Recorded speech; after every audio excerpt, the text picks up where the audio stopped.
ओम नमः शिवाय. हर हर महादेव. भारतभूमी ही देवभूमी म्हणून ओळखली जाते. या पवित्र भूमीवर भगवान शिवाची अनेक दिव्य आणि जागृत मंदिरे आहेत. पण त्यापैकी 12 ज्योतिर्लिंगांना विशेष आणि अनन्यसाधारण महत्त्व आहे. ज्योतिर्लिंग म्हणजे भगवान शिवाच्या अनंत प्रकाश स्वरूपाचे प्रतीक.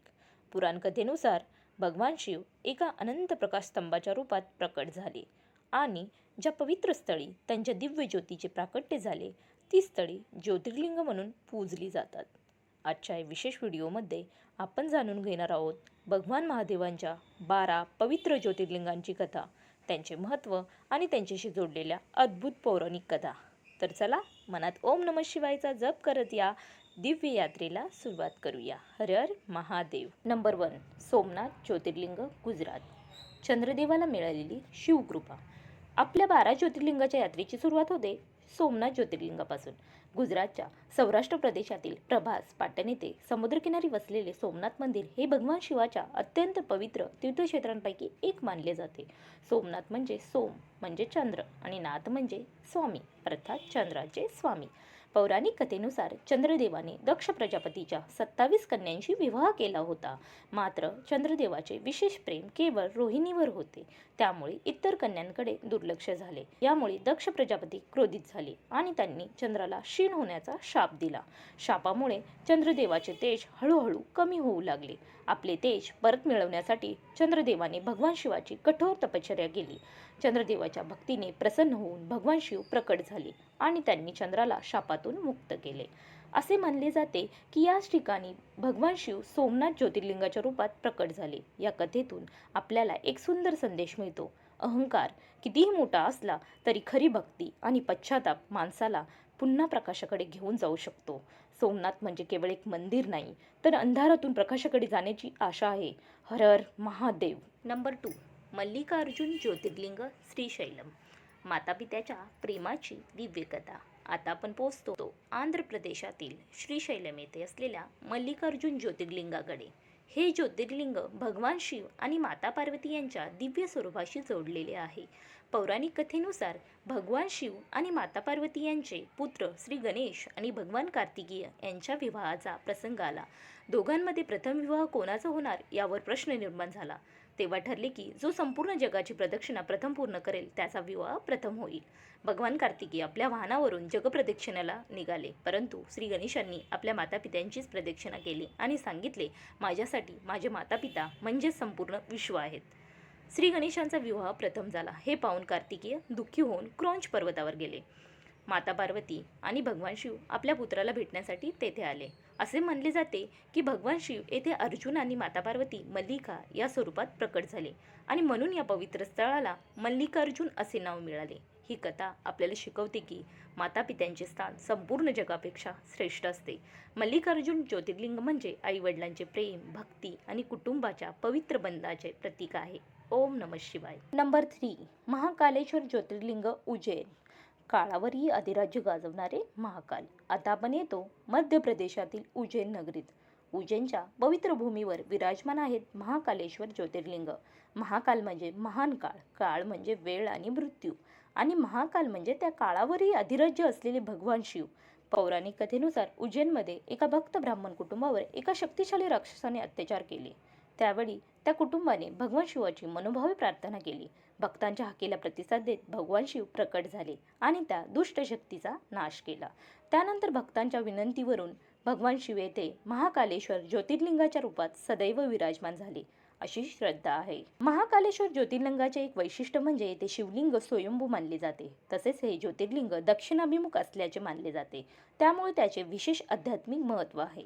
महाकाल आपल्याला एक गोष्ट शिकवतात, जन्म आणि मृत्यूच्या पलीकडे एकच सत्य आहे, ते म्हणजे महादेव. ज्याच्या मनात महाकालाचे नाव आहे त्याच्या मनात मृत्यूची भीती कमी होते आणि जीवनाकडे पाहण्याची दृष्टी बदलते. जय श्री महाकाल. हर हर महादेव. नंबर 4. ओंकारेश्वर ज्योतिर्लिंग, मध्य प्रदेश. ओमच्या पवित्र स्वरूपातील महादेव. नर्मदा नदीच्या पवित्र तीरावर वसलेले ओंकारेश्वर ज्योतिर्लिंग हे भगवान शिवाच्या 12 ज्योतिर्लिंगापैकी एक आहे. ओंकारेश्वर हे नावच अत्यंत दिव्य आहे. ओम हा हिंदू धर्मातील सर्वात पवित्र आणि मूलभूत मंत्र मानला जातो. ओम हे परमेश्वराच्या अनंत स्वरूपाचे प्रतीक आहे. पौराणिक कथेनुसार देव आणि दानवांमध्ये संघर्ष सुरू असताना देवतांनी भगवान शिवाची आराधना केली. त्यांच्या भक्तीने प्रसन्न होऊन भगवान शिव ओंकाराच्या दिव्य स्वरूपात प्रकट झाले अशी श्रद्धा आहे. ओंकारेश्वर क्षेत्र नर्मदा नदीच्या प्रवाहामुळे विशेष पवित्र मानले जाते. येथील बेटाचा आकार ओम या पवित्र चिन्हासारखा असल्याचेच मानले जाते. भगवान शिवाच्या या ज्योतिर्लिंगाचे महत्त्व शिव आणि ओम यांचे एकरूप तत्व. जेव्हा आपण ओम नमः शिवाय म्हणतो तेव्हा आपण केवळ एक मंत्र उच्चारत नाही, तर आपल्या मनाला एक दिव्य स्पंदनाशी जोडतो.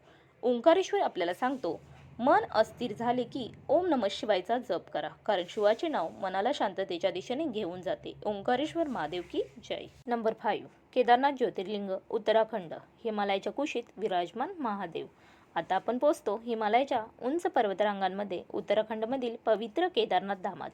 हिमालयाच्या कुशीत अत्यंत कठीण आणि सुंदर वातावरणात विराजमान असलेले केदारनाथ ज्योतिर्लिंग म्हणजे भक्ती, तपस्या आणि श्रद्धेचे अद्भुत प्रतीक आहे. केदारनाथाशी जोडलेली एक प्रसिद्ध कथा पांडवांशी संबंधित आहे. महाभारताच्या युद्धानंतर पांडवांना आपल्या कृत्यांचे प्रायश्चित्त करायचे होते.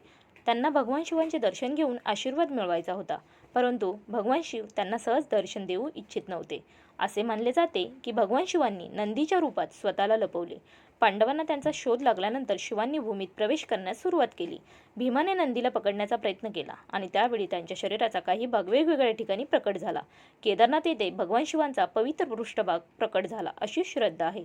केदारनाथची यात्रा म्हणजे फक्त एका मंदिराला भेट देणे नाही, ती म्हणजे स्वतःच्या मर्यादा ओलांडून देवाच्या जवळ जाण्याचा आध्यात्मिक प्रवास. बर्फाच्छादित पर्वत, शांत वातावरण आणि हर हर महादेवचा जयघोष हे सर्व मनाला एका वेगळ्याच आध्यात्मिक अनुभूतीने भरून टाकते. बाबा केदारनाथ महाराज की जय. नंबर 6. भीमाशंकर ज्योतिर्लिंग, महाराष्ट्र. सह्याद्रीच्या कुशीत महादेवाचे दिव्य स्थान. आता आपण येतो आपल्या महाराष्ट्रात. सह्याद्रीच्या हिरव्यागार पर्वतरांगांमध्ये वसलेले भीमाशंकर ज्योतिर्लिंग हे भगवान शिवाच्या 12 ज्योतिर्लिंगापैकी एक आहे. भीमाशंकराशी जोडलेली पौराणिक कथा भीम नावाच्या राक्षसाशी संबंधित आहे. कथेनुसार भीमासूर हा कुंभकर्णाचा पुत्र होता. आपल्या पित्याचा श्रीरामाच्या हातून झालेला वध ऐकून त्याच्या मनात प्रचंड क्रोध निर्माण झाला. त्याने कठोर तपश्चर्या करून शक्ती प्राप्त केली आणि त्या शक्तीच्या जोरावर तो निर्दोष लोकांना त्रास देऊ लागला. भीमासुराने एका शिवभक्ताला त्रास देण्याचा प्रयत्न केला. त्यावेळी त्या भक्ताने भगवान शिवाची मनोभावे प्रार्थना केली. भक्ताच्या हाकेला प्रतिसाद देत भगवान शिव प्रकट झाले आणि त्यांनी भीमासुराचा संहार केला. असे मानले जाते की त्या ठिकाणी भगवान शिव भीमाशंकर ज्योतिर्लिंगाच्या रूपात प्रकट झाले. भीमाशंकर परिसर निसर्ग सौंदर्यानेही समृद्ध आहे, त्यामुळे येथे भक्ती आणि निसर्ग यांचा सुंदर संगम अनुभवायला मिळतो. या ज्योतिर्लिंगाचा संदेश अगदी स्पष्ट आहे. अधर्म कितीही शक्तिशाली असला तरी भक्ती आणि धर्माच्या मार्गाचा शेवटी विजय होतो. हर हर महादेव. नंबर 7. काशी विश्वनाथ ज्योतिर्लिंग, वाराणसी. मोक्षनगरी काशीचे विश्वनाथ. आता आपण पोहोचतो भारतातील सर्वात पवित्र आणि प्राचीन नगरींपैकी एक, काशी. काशीमध्ये विराजमान आहेत श्री काशी विश्वनाथ. विश्वनाथ म्हणजे संपूर्ण विश्वाचे नाथ. हिंदू धर्मात काशीला अत्यंत पवित्र स्थान मानले जाते. अशी श्रद्धा आहे की काशी नगरी भगवान शिवांना अत्यंत प्रिय आहे. पौराणिक मान्यतेनुसार भगवान शिव येथे स्वतःच्या दिव्य स्वरूपात विराजमान आहेत. काशी विश्वनाथाचे दर्शन म्हणजे भक्तासाठी केवळ मंदिर दर्शन नसून ते शिवाच्या सान्निध्याचा अनुभव आहे. असे मानले जाते की काशीमध्ये मृत्यू झालेल्या जीवाला भगवान शिव मोक्षाचा मार्ग दाखवतात, म्हणूनच काशीला मोक्षनगरी असेही म्हटले जाते. काशीच्या गल्ल्यांमध्ये, घाटांवर आणि मंदिरामध्ये सतत घुमणारा एकच नाद ऐकू येतो, हर हर महादेव. गंगेच्या पवित्र तीरावर वसलेली काशी आपल्याला जीवनाचे एक मोठे सत्य शिकवते. जीवन क्षणभंगुर आहे, पण आत्म्याचा प्रवास अनंत आहे. म्हणून जीवनात कितीही संकटे आली तरी महादेवावर विश्वास ठेवा. काशी विश्वनाथ महाराज की जय. हर हर महादेव. नंबर 8. त्र्यंबकेश्वर ज्योतिर्लिंग, नाशिक, महाराष्ट्र. गोदावरीच्या पवित्र उगमाशी जोडलेले महादेव. आता आपण पुन्हा महाराष्ट्रात येतो. नाशिक जवळील पवित्र त्र्यंबकेश्वर धामात. ब्रह्मगिरी पर्वताच्या परिसरात वसलेले त्र्यंबकेश्वर हे भगवान शिवाच्या 12 ज्योतिर्लिंगापैकी एक आहे. त्र्यंबकेश्वराशी जोडलेली कथा महर्षी गौतम आणि माता अहिल्या यांच्याशी संबंधित आहे. पौराणिक कथेनुसार गौतम ऋषींच्या आश्रमात एकदा मोठा दुष्काळ पडला. त्यांच्या तपश्चर्येमुळे आणि पुण्याईमुळे त्यांच्या आश्रमात अन्नधान्याची कमतरता नव्हती. मात्र काही ऋषींना त्यांचा हेवा वाटू लागला. एका कथेनुसार गौतम ऋषींवर गोहत्येचा दोष आल्याने त्यांनी भगवान शिवाची कठोर तपश्चर्या केली. गौतम ऋषींच्या भक्तीने प्रसन्न होऊन भगवान शिवांनी गंगेला पृथ्वीवर आणण्याची कृपा केली. हीच पवित्र नदी पुढे गोदावरी म्हणून ओळखली जाते अशी श्रद्धा आहे. त्र्यंबकेश्वर ज्योतिर्लिंगाचे एक वैशिष्ट्य म्हणजे येथे भगवान शिवाचे त्रिमुखी स्वरूप ब्रह्मा, विष्णू आणि महेश यांच्याशी जोडलेले मानले जाते. जवळील कुशावर्त तीर्थ हे गोदावरीच्या उगमाशी संबंधित पवित्र स्थान मानले जाते. त्र्यंबकेश्वर आपल्याला सांगतो, शुद्ध मनाने केलेली भक्ती आणि प्रायश्चित्त मनुष्याला पुन्हा पवित्र मार्गावर घेऊन जाऊ शकते. त्र्यंबकेश्वर महाराज की जय. नंबर 9. वैद्यनाथ ज्योतिर्लिंग, देवघर. रोग आणि दुःख दूर करणारे वैद्यनाथ. आता आपण येतो वैद्यनाथ ज्योतिर्लिंगाकडे, ज्याला अनेक भक्त बाबा वैद्यनाथ या नावाने ओळखतात. वैद्यनाथ म्हणजे वैद्यांचा नाथ, रोग आणि दुःख दूर करणारे भगवान शिव. या ज्योतिर्लिंगाशी जोडलेली सर्वात प्रसिद्ध कथा रावणाशी संबंधित आहे. पौराणिक कथेनुसार लंकेचा राजा रावण हा भगवान शिवाचा महान भक्त होता. भगवान शिवांना प्रसन्न करण्यासाठी त्याने अत्यंत कठोर तपश्चर्या केली. रावणाच्या भक्तीने प्रसन्न होऊन भगवान शिवांनी त्याला वरदान दिले. रावणाला भगवान शिवांना लंकेत घेऊन जायचे होते. असे मानले जाते की भगवान शिवांनी त्याला दिव्य शिवलिंग दिले, परंतु एक अट ठेवली की ते शिवलिंग जमिनीवर ठेवता कामा नये. देवतांना रावणाचा हा संकल्प योग्य वाटला नाही. त्यांनी एक युक्ती केली आणि रावणाला शिवलिंग काही काळासाठी दुसऱ्याच्या हातात द्यावे लागले. शिवलिंग जमिनीवर ठेवले गेले आणि ते पुन्हा उचलता आले नाही. अशा प्रकारे भगवान शिव त्या पवित्र स्थळी वैद्यनाथ ज्योतिर्लिंगाच्या रूपात स्थिर झाले, अशी श्रद्धा आहे. वैद्यनाथ म्हणजे भक्तासाठी आरोग्य, उपचार आणि आशेचे प्रतीक. जेव्हा जीवनात शरीराचे किंवा मनाचे दुःख येते तेव्हा भक्त महादेवाकडे आशेने पाहतो. बाबा वैद्यनाथ महाराज आपल्या सर्वांना आरोग्य, शांती आणि सुख देवोत. हर हर महादेव. नंबर 10. नागेश्वर ज्योतिर्लिंग, द्वारका. भीतीवर विजय मिळवून देणारे महादेव. आता आपण गुजरातमधील द्वारका परिसरातील नागेश्वर ज्योतिर्लिंगाकडे वळतो. नागेश्वर म्हणजे नागांचे ईश्वर, भगवान शिव. नागेश्वराशी संबंधित पौराणिक कथा सुप्रिया नावाच्या शिवभक्तीशी जोडली जाते. कथेनुसार सुप्रिया ही भगवान शिवाची अत्यंत श्रद्धाळू भक्त होती. एका दुष्ट राक्षसाने तिला आणि इतर भक्तांना कैद केले. कैदेत असतानाही सुप्रियाने भगवान शिवाचा जप सोडला नाही. तिने इतर भक्तांनाही सांगितले, आपण परिस्थितीला घाबरू नका, भगवान शिवांचे नामस्मरण करा. भक्तांच्या या अखंड श्रद्धेने प्रसन्न होऊन भगवान शिव प्रकट झाले आणि त्यांनी त्या दुष्ट शक्तीचा नाश केला. असे मानले जाते की भगवान शिव येथे नागेश्वर ज्योतिर्लिंगाच्या रूपात प्रकट झाले. या कथेतून आपल्याला एक महान संदेश मिळतो. परिस्थिती कितीही कठीण असली तरी भक्ती सोडू नका, कारण जेव्हा मनुष्याच्या हातात काहीच उरत नाही तेव्हा त्याच्यासोबत उरते ती फक्त श्रद्धा, आणि श्रद्धेने घेतलेले महादेवाचे नाव मनाला पुन्हा उभे राहण्याची शक्ती देते. नागेश्वर महाराज की जय. नंबर 11. रामेश्वर ज्योतिर्लिंग, रामेश्वरम. श्रीरामांनी केलेली शिवपूजा.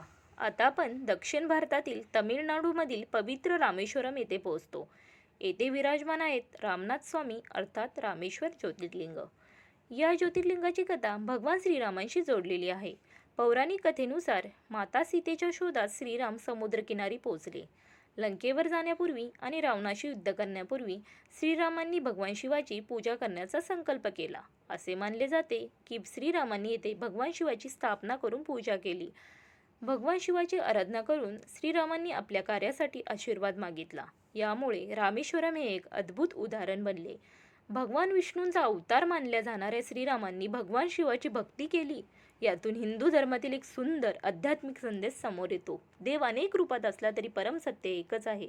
रामेश्वरमची कथा आपल्याला शिकवते की जीवनातील मोठे कार्य सुरू करण्यापूर्वी देवाचे स्मरण, नम्रता आणि श्रद्धा आपल्या मनात असणे आवश्यक आहे. श्रीराम आणि महादेव दोन्ही नामाचे स्मरण मनाला शक्ती देते. जय श्रीराम, हर हर महादेव. नंबर 12. घृणेश्वर ज्योतिर्लिंग, वेरूळ, महाराष्ट्र. अढळ भक्तीची अंतिम परीक्षा. आता आपल्या 12 ज्योतिर्लिंगाच्या दिव्य यात्रेतील शेवटचे स्थान आहे महाराष्ट्रातील वेरूळ जवळील घृणेश्वर ज्योतिर्लिंग. हे 12 ज्योतिर्लिंगांमधील अंतिम ज्योतिर्लिंग मानले जाते आणि महाराष्ट्रातील 3 प्रमुख ज्योतिर्लिंगापैकी एक आहे. घृणेश्वराशी जोडलेली एक अत्यंत भावनिक कथा घुष्मा नावाच्या शिवभक्त स्त्रीशी संबंधित आहे. घुष्मा भगवान शिवाची अत्यंत श्रद्धेने पूजा करत असे. ती दररोज अनेक शिवलिंगांची पूजा करून त्यांचे विसर्जन करत असे. परंतु तिच्या आयुष्यात एक मोठे दुःख आले. तिच्या पुत्राचा मृत्यू झाला. इतके मोठे दुःख असूनही घुष्माने भगवान शिवावरील आपली श्रद्धा सोडली नाही. तिच्या अढळ भक्तीने प्रसन्न होऊन भगवान शिव तिच्यासमोर प्रकट झाले आणि तिच्या पुत्राला जीवनदान दिले, अशी पौराणिक श्रद्धा आहे. भगवान शिवाने तिच्या भक्तीवर प्रसन्न होऊन त्या ठिकाणी घृणेश्वर ज्योतिर्लिंगाच्या रूपात वास करण्याचे आश्वासन दिले. ही कथा आपल्याला एक अत्यंत मोठा संदेश देते. खरी भक्ती ही सुखातच नव्हे तर दुःखातही टिकून राहते. घृणेश्वर म्हणजे अढळ श्रद्धा, संयम आणि महादेवांवरील पूर्ण विश्वासाचे प्रतीक. आणि म्हणूनच आपल्या 12 ज्योतिर्लिंगाच्या यात्रेचा शेवट घृणेश्वराच्या दर्शनाने होतो. घृणेश्वर महादेव की जय, हर हर महादेव. तर भक्तांनो, आज आपण भगवान शिवाच्या 12 ज्योतिर्लिंगांची ही अद्भुत आणि पवित्र यात्रा अनुभवली. सोमनाथ आपल्याला प्रकाशाची आठवण करून देतो. मल्लिकार्जुन मातापित्याच्या प्रेमाची शिकवण देतो. महाकालेश्वर आपल्याला काळाच्या सत्याची जाणीव करून देतो. ओंकारेश्वर मनाला ओमच्या दिव्य नादाशी जोडतो. केदारनाथ श्रद्धा आणि तपस्येची शक्ती दाखवतो. भीमाशंकर धर्माच्या विजयाची आठवण करून देतो. काशी विश्वनाथ जीवनाच्या अंतिम सत्याचा मार्ग दाखवतो. त्र्यंबकेश्वर भक्ती आणि प्रायश्चित्ताचे महत्त्व सांगतो. वैद्यनाथ आरोग्य आणि आशेचे प्रतीक आहे. नागेश्वर भीतीवर श्रद्धेचा विजय शिकवतो. रामेश्वरम नम्रता आणि भक्तीचा संदेश देतो. आणि घृणेश्वर आपल्याला शिकवतो की खरी भक्ती ही संकटातही अडळ राहते. भगवान महादेवाच्या या 12 ज्योतिर्लिंगापैकी तुम्हाला कोणते ज्योतिर्लिंग सर्वात जास्त आवडते हे कमेंटमध्ये नक्की सांगा. ओम नमः शिवाय.